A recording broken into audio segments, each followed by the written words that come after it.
بسم اللہ الرحمن الرحیم۔ السلام علیکم، کیسے ہیں بیٹے آپ لوگ؟ بیٹے آج آپ کی ویک 4 کی پہلی کلاس ہے۔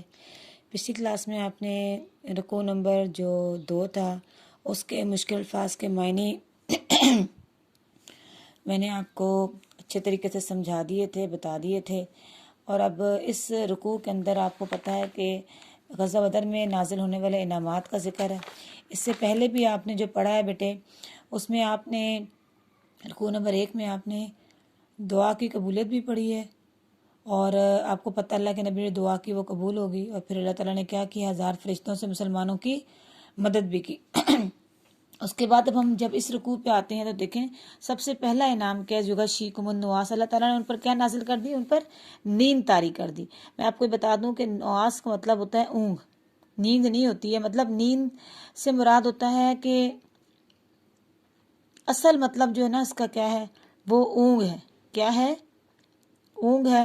تو اگر آپ کے ایگزام میں یہ آتا تو آپ نے اس کو اونگ لکھنا ہے۔ بک والے تو پھر ترجمہ کر دیتے ہیں، لیکن آپ کو پتہ ہے کہ اگر بورڈ کے پوائنٹ آف ویو سے دیکھا جائے تو اس کا اصل مطلب نعاس کا مطلب جو ہوتا ہے وہ کیا ہوتا ہے، اونگ ہوتا ہے۔ آپ نے پڑھا صلاۃ خیر من النوم، تو اصل میں نوم جو ہوتا ہے وہ نیند ہوتا ہے۔ نوم جو ہوتا ہے وہ کیا ہوتا ہے، نیند ہوتا ہے۔ نعاس اونگ کو کہتے ہیں۔ تو جنگ میں جو کسی اونگ کا آ جانا تھوڑی دیر کے لیے، جنگ میں نیند تو نہیں آتی ہے، وہ ہلکی سی اونگ لگتی ہے، آنکھ لگتی ہے، اسے کہتے ہیں۔ تو وہ اللہ تعالیٰ کی طرف سے ایک طرح کی کیا ہوتی ہے، مدد ہوتی ہے۔ اور اس سے پہلے ایک اور بھی کیا تھا کہ جنگ میں جو ہے وہ پریشانی طاری تھی مسلمانوں پر، تو اس سے پہلے کیا ہوا، اللہ تعالیٰ نے ان کو ہلکی سی نیند دے دی تاکہ وہ جو شیطانی وسوسے تھے صبح کیا ہوگا، تمہیں مار دیں گے کافر، ذرا مسلمان تو تھے وہ، لیکن انسان بھی تو تھے نا میرے بچے۔ تو پہلی جنگ تھی، صحابہ کرام تھوڑے گھبرائے ہوئے تھے، شیطان بار بار دل میں وسوسے ڈال رہا تھا، تو اللہ تعالیٰ نے کیا کیا، ان کو سلا دیا۔ ایون اللہ کے نبی صلی اللہ علیہ وسلم بھی تہجد کے بعد سو گئے تھے، تو تہجد میں جبرائیل علیہ السلام نے ان کو خواب میں کافروں کی مقتل گاہیں دکھائیں، تو وہ مسکراتے ہوئے اٹھے تھے، اس سے دل کو ان کے تسلی ہو گئی۔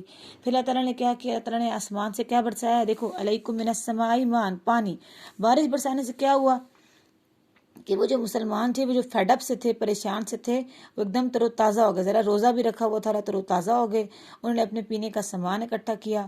ان کا جو جنگ کا میدان تھا اس میں کیا ہوا تھا، میں نے آپ کو کیا بتایا تھا، ان کا میدان ٹیڑھا میڑھا تھا، جبکہ کافروں کا بالکل پلین تھا۔ اللہ نے بارش سے ان کا سیدھا کر دیا اور کافروں میں کیچڑ ڈال دیا، اور کیا ہوا، یوں ان کے دل مضبوط ہو گئے۔ اگلی کیا انعام ہے، اللہ نے پھر کیا کیا، اللہ تعالیٰ نے ان کے دلوں میں وہی ڈالی فرشتوں کے ذریعے، اور کیا کر دیا کہ بھئی میں تمہارے ساتھ ہوں، ثابت قدم رہو۔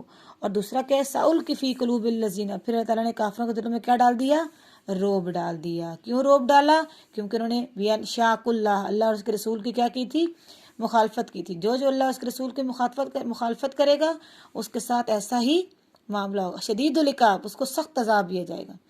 یہ سب کچھ کیوں ہوا، فذوقوہ، پس چکھو اس کو، بے شک کافروں کے لیے کیا ہے، عذاب النار، دردناک عذاب۔